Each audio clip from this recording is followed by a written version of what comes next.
situation. Yeah. You know, people found out that Ellen was mean, and all these people came out and said, Ellen's actually a bitch. And everybody, whoa, Yeah. I can't believe it. And The Ellen DeGeneres saga, once a gleaming beacon of daytime television, has unraveled into a spectacle of controversy, exposing the fragile divide between public persona and private reality. For years, Ellen was the undisputed queen of kindness, her talk show a daily dose of feel-good moments, complete with dance moves, heartfelt speeches, and a carefully curated image of relentless positivity. But beneath the surface, whispers of a different Ellen began to emerge, and when those whispers turned into a roar, two media heavyweights, Joe Rogan and Megyn Kelly, stepped in to amplify the noise.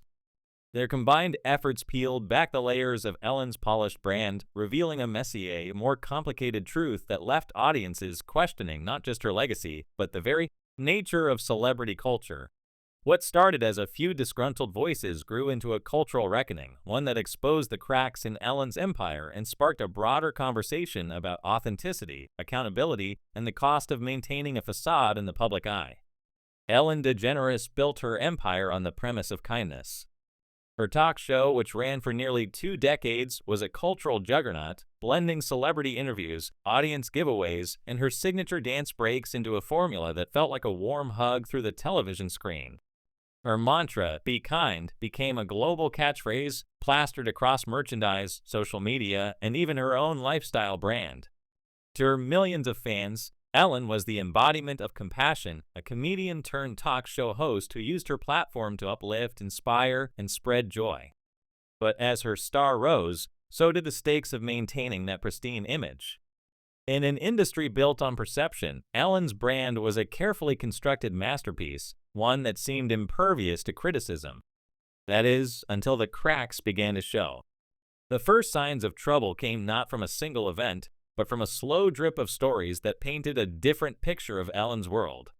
Former staffers, writers, and insiders began sharing accounts of a workplace that was anything but kind.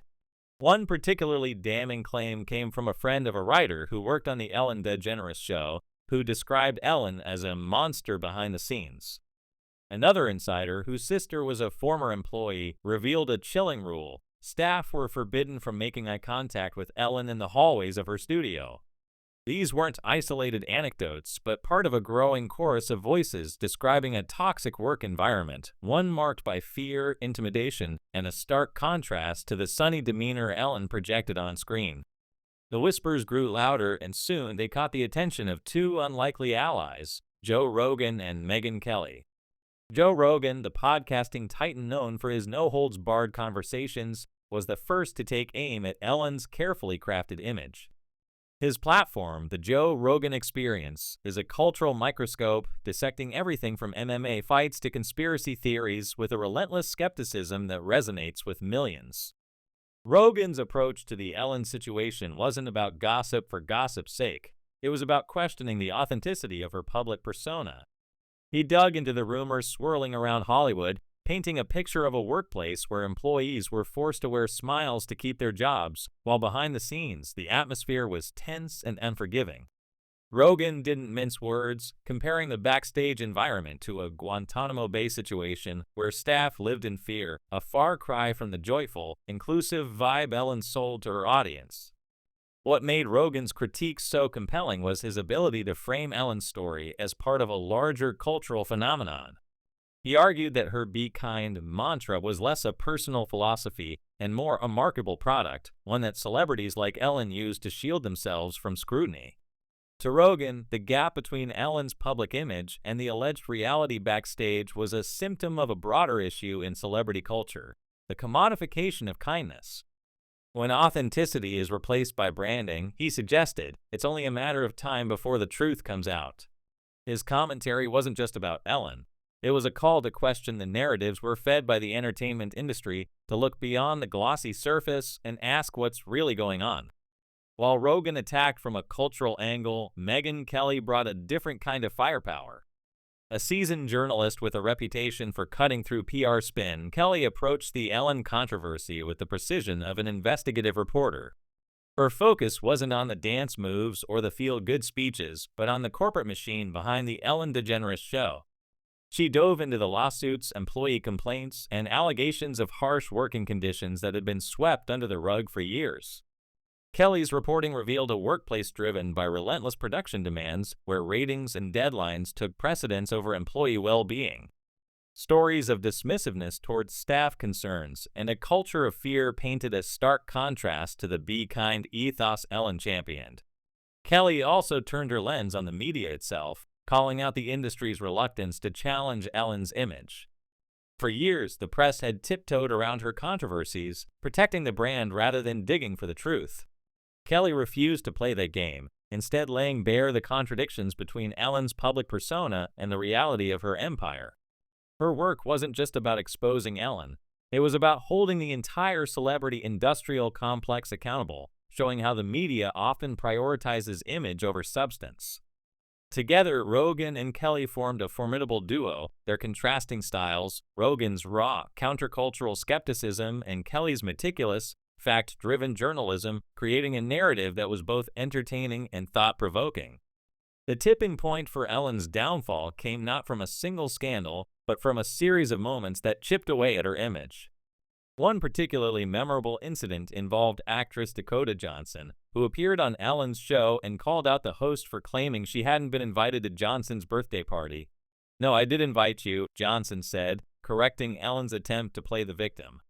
The exchange was awkward, testy, and widely circulated, fueling speculation that Ellen's kindness was more performative than genuine. This moment, combined with the growing number of staffer accounts, set off a media firestorm. Article after article piled on, with headlines branding Ellen as nasty and her show as a toxic workplace. The Queen of Nice was suddenly looking more like a villain in her own story. What made the Ellen saga so gripping wasn't just the drama, but the way it exposed the fragility of celebrity branding. Ellen's fall wasn't triggered by a violation of one of Hollywood's sacred taboos, race, gender, or sexuality, but by something more universal, the betrayal of trust. Fans who had bought into her "be kind" mantra felt duped, as if the warm, approachable persona they loved was nothing more than a well-rehearsed act. The contrast between her public image and the alleged backstage reality was jarring, like discovering a beloved fairy tale was built on a foundation of lies. Rogan and Kelly didn't create this narrative. They simply amplified it, giving voice to the disillusionment that was already simmering among fans and former employees. As the controversy grew, Ellen's empire began to crumble. Her show, once a ratings powerhouse, ended in 2022 amid declining viewership and mounting criticism. Ellen herself retreated from the spotlight, only to resurface in 2025 with a Netflix comedy special, a move many saw as an attempt at a comeback.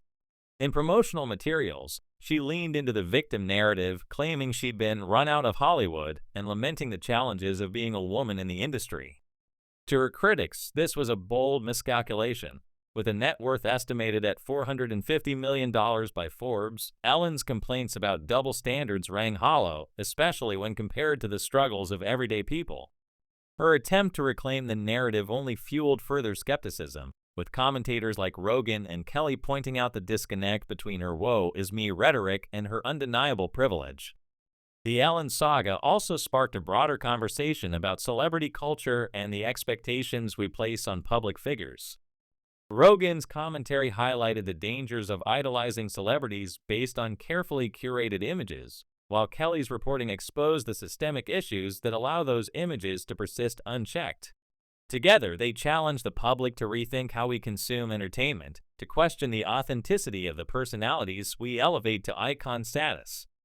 The idea of kindness as a brand, rather than a lived value, became a central theme, with Ellen serving as a cautionary tale about what happens when the gap between image and reality becomes too wide to ignore. What's particularly striking about this story is how it unfolded without the usual trappings of celebrity feuds. There were no Twitter spats, no tearful public apologies, no dramatic confrontations. Instead, Rogan and Kelly relied on sharp analysis, compelling storytelling, and a willingness to ask tough questions. Their approach was a masterclass in holding power to account, proving that you don't need a shouting match to expose the truth. By combining Rogan's cultural commentary with Kelly's investigative rigor, they created a narrative that was both entertaining and substantive, one that resonated with audiences tired of glossy PR narratives.